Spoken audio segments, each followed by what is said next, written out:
De retour sur le plateau de votre quotidienne, oui, sur une seule chaîne, Éclair TV, chaîne 23 de votre satellite. Tous les jours, c'est KNF, midi 18h, 23h. On vous parle un petit peu de ce qui se passe en Guadeloupe et bien sûr, on vous aide à atteindre vos objectifs. Comment faire? Ça tombe bien, aujourd'hui j'ai une professionnelle sur le plateau. Elle me fait l'honneur d'être là. Je reçois Sarah Juste Canoufet. Ça va et toi? Bien installé. Moi, je suis content parce que tu vas m'aider aujourd'hui à atteindre mes objectifs. Ça fait au moins 10 ans que j'essaie, je n'y arrive pas. Et pourquoi tu n'y arrives pas? Parce que je sais pas. Il y a toujours un obstacle sur mon chemin ou quelque chose qui passe, qui m'empêche d'aller droit au but. Mais déjà, est-ce que tu veux savoir? Est-ce que je veux? Sérieusement, moi. Qu'est-ce que tu veux dans ta vie? Je veux réussir et atteindre mes objectifs. Je marque tous les matins sur un petit papier, je lis à haute voix et le soir, c'est la même chose. Mais dis-moi ce que tu as écrit sur le papier. Je peux pas parce qu'il y a des gens qui nous regardent. Ah, c'est vrai. Donc, on fait ça tout à l'heure. Imagine, je te dis, je veux être footballeur professionnel aux États-Unis. Ben écoute, je vais t'expliquer. D'abord, il est important que tu aies une vision. Quand tu me dis footballeur professionnel aux États-Unis, c'est ça? Exactement. À Los Angeles Galaxy. Ah ben tu vois, j'allais te dire, précise-moi la chose. J'ai senti là, que c'est arrivé. Tu vois, là, ça devient plus précis. Donc, quand tu parles à ton cerveau, puisque on va parler de mon livre, il s'appelle Je parle à ma tête. J'ai toujours pas dit qui je suis, mais bon, c'est pas grave. T'inquiète pas, les gens ils sont intéressés par le fait de devenir footballeur pour l'instant. Voilà, donc quand tu parles à ta tête, si tu lui dis je veux devenir, déjà il y a un processus qui se met en place. Tu es dans une dynamique positive, tu veux devenir. Mais si on va plus loin, quand tu lui dis à ton cerveau je veux devenir, tu n'es pas encore dans le faire. Si tu lui dis je suis professionnel, là, ton cerveau, il ne fait pas la différence entre ce qui est et ce qui n'est pas encore. Donc, j'utilise souvent le mot couillonner. Il est intéressant de couillonner son cerveau. C'est-à-dire que tu lui dis déjà ce que tu considères être. Comme ça, lui, il va se dire, OK, c'est ça qu'il est. Il faut mentir à mon cerveau? Tu ne mens pas à ton cerveau. J'aime bien le mot couillonner. On va rester sur couillonner. D'accord. Tu l'entraînes, en fait. D'accord. C'est-à-dire, c'est une question de répétition. Tous les matins, tu te réveilles et tu lui dis pas « je veux », tu lui dis « je suis professionnel ». D'accord. Et là, il entend tous les matins « je suis professionnel ». Qu'est-ce qu'il va faire, le cerveau? Il va devenir professionnel. Il va te mettre dans des dispositions pour te dire « ok, c'est ça qu'il faut faire ». Maintenant, quelles sont les différentes activités que je dois mettre en place pour atteindre mon objectif? Et là, tu vas continuer de lui raconter ça. Tu vas continuer de lui dire et il va se déclencher pour mettre en place tout ce qui est nécessaire sur le chemin qui te mène à la réussite et donc à l'atteinte de tes objectifs. Il va mettre tout ce qui est nécessaire en place pour te permettre d'atteindre cet objectif. Tout seul? Il va se mettre en fonctionnement tout seul? Il va se mettre en fonctionnement, mais bien évidemment, alors il n'est pas tout seul. Alors qu'est-ce que tu appelles tout seul? Tout seul. Ton cerveau tout seul, ton corps ou ton cerveau et toi? Non, c'est-à-dire que tu me dis qu'il va se mettre en place, c'est-à-dire que d'un seul coup, il va savoir quoi faire pour justement que je devienne footballeur professionnel, mais ça veut dire qu'il le savait déjà en avance alors. Pourquoi il ne s'est pas déclenché avant? Alors, avant, qu'est-ce que tu lui avais déjà dit avant? Est-ce que tu lui avais déjà parlé avant? Mais bien, je lui parle tous les jours à mon cerveau. Tout va dépendre de ce que tu vas lui dire. D'accord. Souvent, dans notre culture, j'ai souvent tendance à le dire puisque je travaille avec les enfants, avec les ados et aussi avec les adultes. Et souvent, j'entends « je n'y arrive pas ». Quelle phrase tu préfères? Dire à ton cerveau « je n'y arrive pas » ou « j'y arrive ». À ton avis, si tu dis à ton cerveau « je n'y arrive pas », qu'est-ce qu'il va faire? Eh bien, il va échouer. Il va se mettre dans les conditions de l'échec. Il va te donner exactement ce que tu lui demandes. Alors que si tu lui dis « j'y arrive ». Je te prends l'exemple de mes élèves dans ma classe de grande section. Le matin, on a une phrase à répéter. On a une série de phrases à répéter. D'accord. J'essaie. Je n'y arrive pas. J'essaie encore. Si j'essaie encore, qu'est-ce qui se passe? J'y arrive. Je réussis. Est-ce que tu comprends la démarche? Bien évidemment, tu n'y arrives pas comme ça. Bien sûr. C'est un processus qui se met en place en fonction de la personne, selon la motivation que tu as à réussir. Et là, tu vas mettre en place différentes habitudes, des habitudes que tu vas répéter, puisqu'on parle de répétition, notamment chez les enfants, ces habitudes vont te permettre de finalement atteindre ton objectif. Excellent. Donc, bien sûr, on va passer donc maintenant à la présentation. Maintenant qu'elle m'a bien motivé, tu as parlé d'enfants, donc tu es donc professeur. Dis-nous tout. Qui es-tu, Sarah Juste? Avant tout, je suis Sarah Juste, pas juste Sarah et... T'as vu, j'ai même pas... alors que j'ai fait la blague au moins 10 fois en off. C'est ça, donc je suis Sarah Juste, c'est le nom de mon papa, j'en suis très fière. Je suis un métissage Guadeloupe-Martinique, puisque j'ai une maman martiniquaise. Et donc voilà, je suis une femme caribéenne avec un caractère déterminé, je suis persévérante. Qu'est-ce que je peux dire encore? Je suis têtue. Voilà. Et sinon, ça fait 20 ans que je suis dans le domaine de l'enseignement, la transmission et l'accompagnement. Comme je l'ai dit tout à l'heure, je suis professeur des écoles, mais je suis aussi entraîneur de natation artistique. Enfin, je n'entraîne plus depuis quelques temps, mais je l'ai fait pendant un certain temps. J'ai accompagné des nageuses guadeloupéennes sur les championnats de France et sur les compétitions internationales, comme les Carifta Games. Sinon, je suis aussi auteure. Et je suis préparatrice mentale. Préparatrice mentale, mais il y a le temps de se reposer quand on a toutes ces casquettes? On sent que tu es motivée, déterminée. Est-ce que justement pour atteindre ces objectifs, il faut être têtu, comme tu l'as si bien dit, en te décrivant? Il faut être têtu parce que pour moi, j'associe le fait d'être têtu avec la persévérance, mais il faut aussi être ouvert d'esprit pour savoir reconnaître lorsqu'on n'est pas sur le bon chemin. Parce que le chemin qui mène à la réussite n'est pas un simple chemin tout, on va dire... Avec des pétales de rose. Exactement. Il y a les pétales de rose, parce qu'il y a aussi des petites réussites sur le chemin, mais il y a aussi ce qu'on appelle des embûches. Et parfois, il est nécessaire de se dire, OK, là, je suis têtu, mais je ne suis peut-être pas sur le bon chemin. Donc, s'ouvrir à l'autre, s'ouvrir aux autres, aux compétences qui sont à l'extérieur, pour se dire, OK, donc là, je revois le processus, je recommence, ou en tout cas, j'adapte, et je repars de plus belle. À quel moment, justement, doit-on changer le processus? Être conscient qu'être têtu, c'est peut-être avancer dans le mauvais chemin et peut-être entendre les critiques, savoir écouter les critiques de son entourage. À quel moment, voilà, quel est le voyant rouge? Voilà.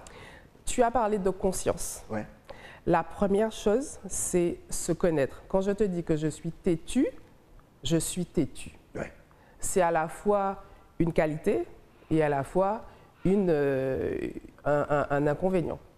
Une qualité parce que quand je suis persuadée que c'est ce que je dois faire et j'ai regardé tout autour, j'ai travaillé, je sais que je suis sur le bon chemin, il faut foncer, sans forcément écouter l'avis des autres, parce qu'on n'a pas toujours forcément les bons avis.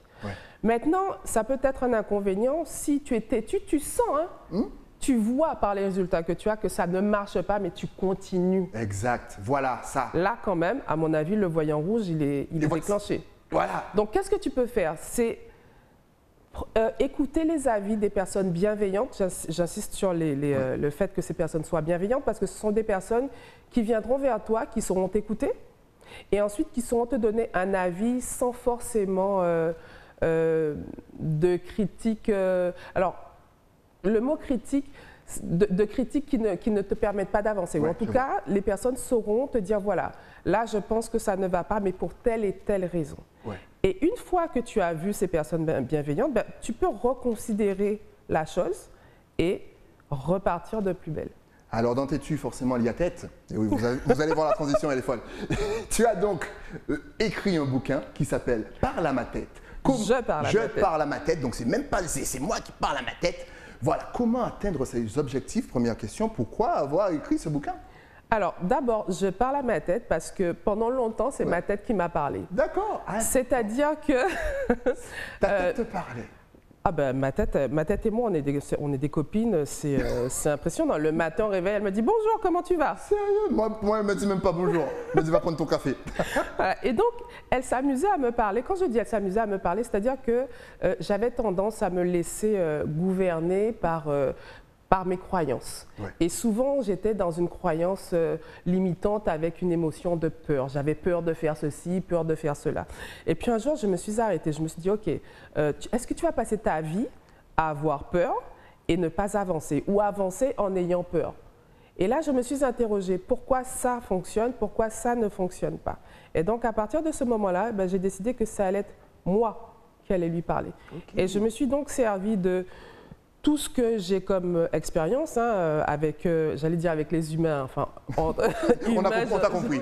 J'entends les enfants, les ados, les adultes, pour mettre en place une méthode qui pour moi fonctionne, qui a fonctionné pour d'autres, puisque dans le livre, il y a aussi des témoignages de personnes, des personnes que j'ai rencontrées.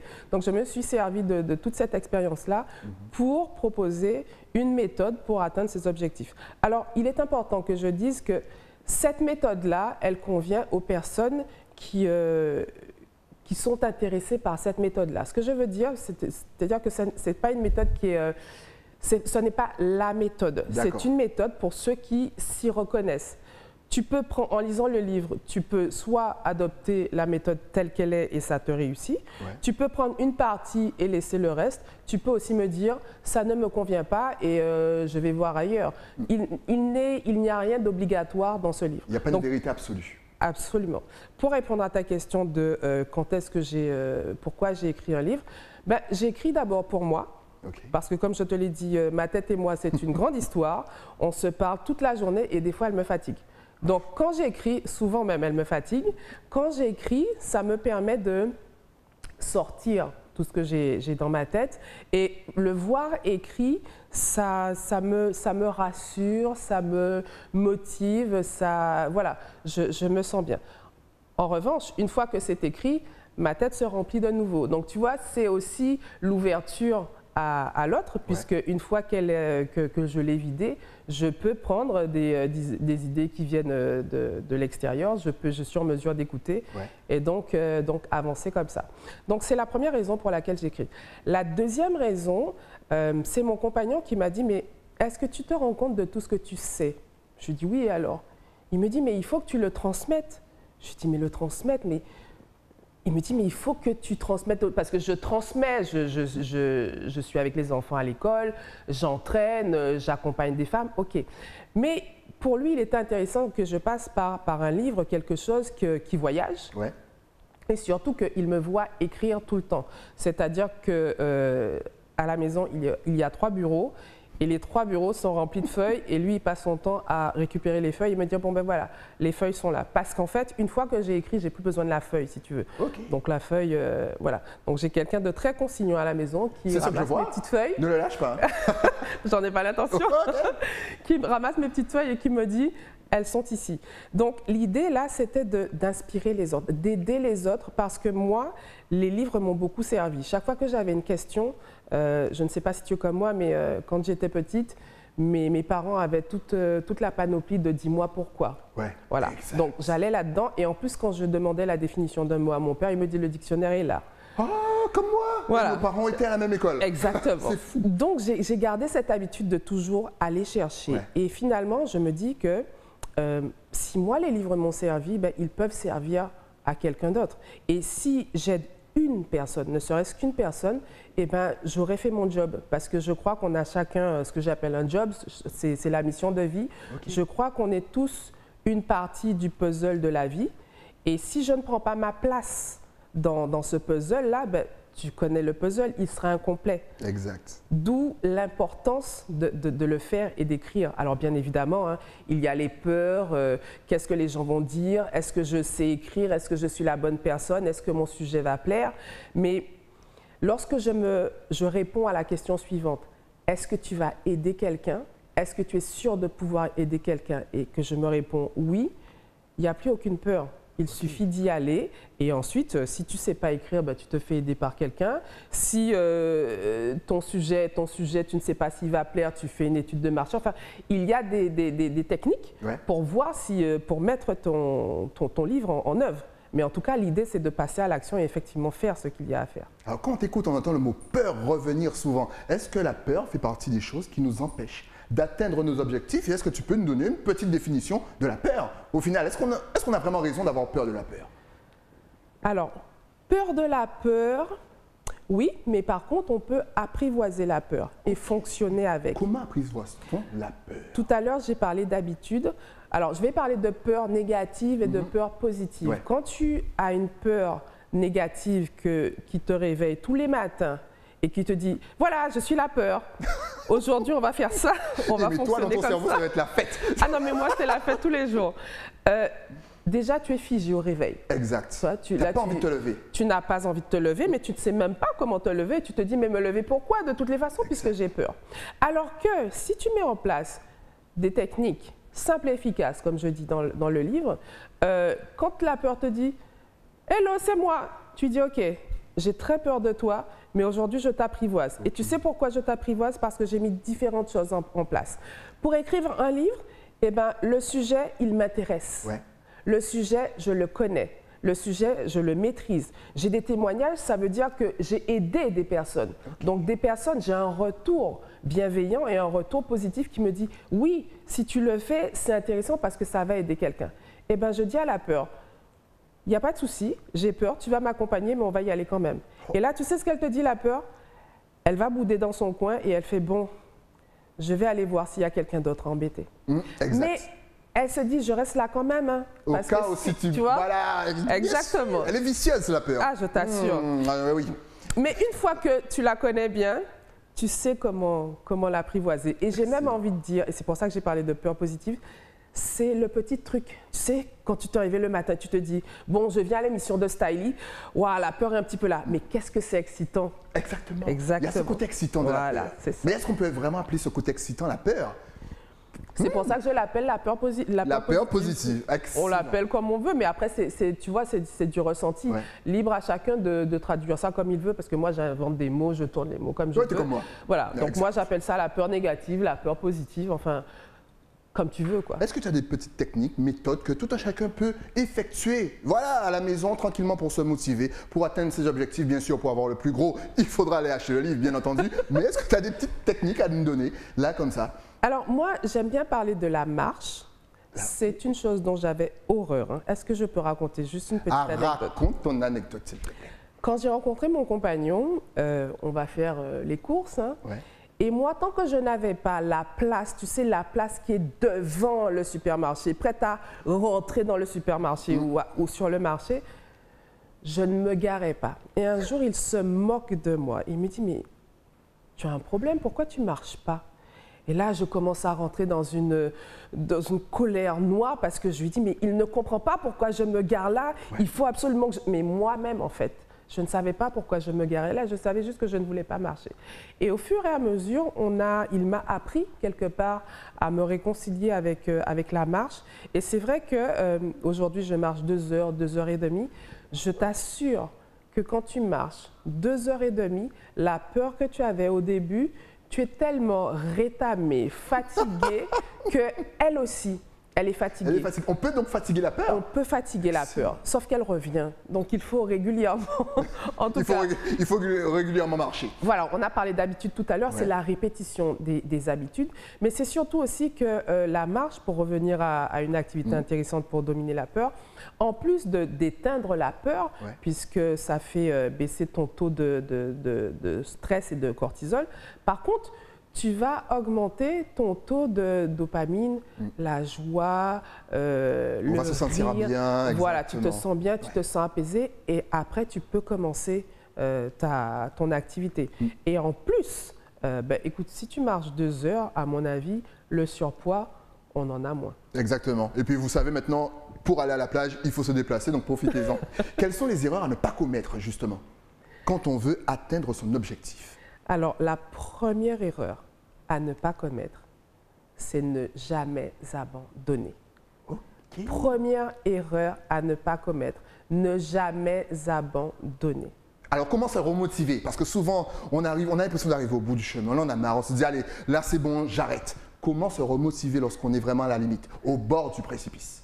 Alors, déjà, prendre conscience, on en a parlé tout à l'heure, la prise de conscience que le chemin vers la réussite n'est pas linéaire. Okay. Si tu acceptes ça et tu te dis que de toutes les façons, je vais forcément rencontrer des embûches, et bien quand tu les rencontres, tu dis « Ok, c'est embêtant, mais je savais qu'elle serait là, donc on va voir comment est-ce qu'on peut passer outre les embûches et faire avec les embûches. » Ça, c'est la première chose. Ok, excellent. Ensuite, sur le chemin, une fois que tu n'as pas atteint ton objectif, alors je ne parle pas de l'objectif final, hein, je vais parler d'objectifs spécifiques, ceux qui se trouvent sur le chemin. Si tu n'atteins pas ton objectif, là encore, on va parler d'acceptation, de se dire, ce n'est pas moi qui suis mauvaise ou mauvais, c'est juste que peut-être l'objectif n'avait pas été bien réfléchi ou tout simplement il y avait meilleur que moi. Et comment est-ce que je peux réadapter cet objectif pour repartir? L'idée, c'est toujours d'avoir la conscience et en deuxième phase, je dirais, accepter qui on est. Accepter aussi qu'on puisse ne pas réussir tout de suite parce que ça fait partie du processus de toutes les façons. Je ne connais aucune fortune qui se soit montée en un jour. Rome ne s'est pas faite en un jour. Donc, alors, je ne vais pas dire plus tu prends du temps, mieux c'est. Ouais, voilà, mais... Ne prenez pas tout votre temps quand même. Prendre son temps, je mets bien l'accent sur son temps parce que mon temps n'est pas le tien n'est pas celui d'un autre. Prendre son temps, se connaître et s'accepter tel qu'on est, je parle souvent d'authenticité, pour moi c'est le point de départ. Toi qui aides souvent les personnes au niveau mental, est-ce que nous sommes forts ici en Guadeloupe au niveau mental ou est-ce qu'on baisse souvent les bras très rapidement? Je pense que de par notre passé, nous sommes forts. En revanche, on n'a pas la conscience des capacités qu'on a. On n'a pas la conscience de cette force mentale qu'on a. Et c'est pour ça que je fais ce travail. C'est pour mettre en lumière, pour dire aux personnes, voilà qui tu es et voilà ce que tu es capable de faire. Et je te garantis que, et je parle souvent des enfants parce que les enfants, ce sont les adultes de demain. Ouais. Lorsque tu leur dis, souvent ils arrivent, ils me disent, ils n'osent même pas te dire, maîtresse, je n'y arrive pas. Donc moi, je leur dis, voilà, c'est simple. Vous arrivez, vous devez me dire si vous n'y arrivez pas. Vous avez le droit de ne pas y arriver. En revanche, on va travailler pour que vous y arriviez. Et maintenant, dans la classe, ils viennent instantanément me dire, maîtresse, est-ce que tu peux m'aider? Je n'y arrive pas. Donc, ils ont accepté, ils ont reconnu qu'ils n'y arrivent pas, ils ont accepté le fait qu'ils n'y arrivent pas, et ensuite, ils ont travaillé pour réussir. Et c'est comme ça, finalement, qu'on réussit. Donc, je crois qu'on a cette force, je crois qu'on est capable, mais par contre, on n'a pas la conscience. Et derrière la conscience, il y a l'acceptation, ce qui n'est pas forcément facile d'accepter ce qu'on n'est pas capable de faire, d'accepter l'échec. Penses-tu qu'il... Voilà, c'est ça, la force et la conscience. Est-ce qu'il faut placer cette graine dans la tête justement de nos gosses? Tu parles énormément d'enfants et ça c'est très important. Est-ce que c'est finalement dès notre plus tendre enfance qu'il faut apprendre à nos gosses à persévérer, à avoir confiance en soi, à s'auto-analyser, à gérer même ses émotions parce que souvent on se laisse submerger, on ne sait pas comment les gérer. Est-ce que tu penses que c'est ça? Le problème finalement il vient de l'enfance. Absolument. Alors, je suis professeur des écoles, je l'ai dit, et quand je vais à l'école, c'est pour transmettre des savoirs, des apprentissages. Mais la première chose qui pour moi est fondamentale, c'est savoir qui on est. En tant qu'enfant, c'est je viens de Guadeloupe, je suis un enfant de Guadeloupe, je suis un enfant noir de Guadeloupe ou blond, quelle que soit la couleur, je m'accepte tel que soit mon passé, et j'avance. Une fois que l'enfant a ça, et qu'on continue cette éducation, il a tous les moyens. Je vais raconter une histoire. J'étais en grande section toujours et j'ai une petite fille qui arrive et qui me dit, on était sur le tapis de regroupement, donc les enfants sont assis à mes pieds comme ça. Et je ne sais pas de quoi on parlait, l'enfant me dit, cette histoire est dans le livre, la petite fille me dit, maîtresse, je ne veux pas être noire. Et je lui dis, mais comment ça tu ne veux pas être noire? Elle me dit, oui, je veux être blanc parce que le noir, c'est pas doux. Je dis, ah bon? Mais pendant que l'enfant me dit ça, elle est collée à moi. Je pense que tu as vu ma jolie couleur de peau. Oui, bien sûr. Donc je me dis, là, il y a un souci. Parce que cet enfant est noir et elle raconte ça. Ça veut donc dire que déjà à 5 ans, elle a un passé qui dit que ce qu'elle est n'est pas, entre guillemets, correct. Mais pourtant, c'est complètement antinomique puisqu'elle est blottie contre sa maîtresse qui est noire. Donc je me suis dit, voilà, on va mettre en place un jeu pour déconstruire ce qu'elle avait dans la tête. Et donc, on lui a bandé les yeux et je lui ai dit, voilà, tu vas passer ta main sur les enfants que je vais te présenter, tu vas me dire s'ils sont doux. si la peau est douce. Et donc, j'ai attendu qu'elle passe sa main sur un enfant de couleur foncée. Et là, je lui ai dit, enlève le bandeau. Et quand elle a enlevé le bandeau, véridique, l'enfant a eu les yeux, mais c'est comme si, exactement, c'est comme si ça avait explosé dans sa tête en se disant, mais en fait, tout ce que je croyais, c'était pas vrai. Exact. Ça fait deux choses. L'acceptation de qui elle est, et donc ça lui permet de progresser, et l'acceptation de l'autre aussi. Ouais. Voilà, c'est... Sarah Juste, mesdames et messieurs, on vous rappelle, Je parle à ma tête est disponible partout. Il y a donc des anecdotes, des conseils. Il y a tout pour vous. On peut le retrouver vraiment partout. Il est à la librairie, on peut le commander, dis-nous tout. Il est à la librairie générale. Il sera bientôt à la librairie antillaise. On peut le commander sur Amazon. OK. Voilà. Sinon, j'ai des liens aussi que je mets sur mes réseaux, donc on peut le commander à cet endroit-là aussi. Voilà, si vous désirez atteindre vos objectifs, n'hésitez pas, courez, achetez ce livre. De toute façon, maintenant, vous avez du temps pour lire. Mais maintenant, si on veut te suivre, toi, parce que tu fais énormément de choses, est-ce que tu es connecté sur les réseaux sociaux? Est-ce que tu as Facebook, Instagram, Twitter, Snapchat, TikTok, WhatsApp? Vas-y, donne-nous tout. De toute façon, ça va s'afficher juste ici. Voilà, alors j'ai pas tout ce que tu viens de dire. Je sais, personne n'a tout ça. J'ai un profil, Sarah Juste. D'accord. J'ai une page professionnelle, Juste une bulle. Et j'ai un Insta, pareil, Juste une bulle. Avec le underscore entre tous les mots. En tout cas, ce fut un réel plaisir. Tu m'as motivé comme jamais. Franchement, je vous le dis, allez vous procurer le livre Je parle à ma tête, ça va vous plaire comme jamais. D'ailleurs, si tu avais un tout dernier message à faire passer de motivation ou même histoire qu'ils aillent acheter ton livre à la Guadeloupe, la Martinique, la Guyane et même la Réunion qui est très loin, Barbade, Saint-Lucie, Saint-Vincent, bien sûr, et toutes les îles qui nous entourent. Ta caméra est juste là. Vas-y. Sois authentique et réussis grâce à ton authenticité. Excellent, clair, net et précis. Merci d'être passé sur le plateau. Et je vais te réinviter parce qu'on n'a pas abordé la page natation synchronisée. Je te dis que j'adore ça, moi. Et je veux tout savoir parce que physiquement, c'est impossible à faire pour moi. En tout cas, ce que je te propose, c'est d'aller tester dans l'eau directe. Mais j'ai déjà testé dans l'eau directe. Mais j'arrive pas à rester, tu sais, je remonte. On va travailler ça. On va travailler. D'accord. Et devant, on a des témoins. Pas de souci. Il n'y a pas de souci. Merci en tout cas d'être passé sur le plateau.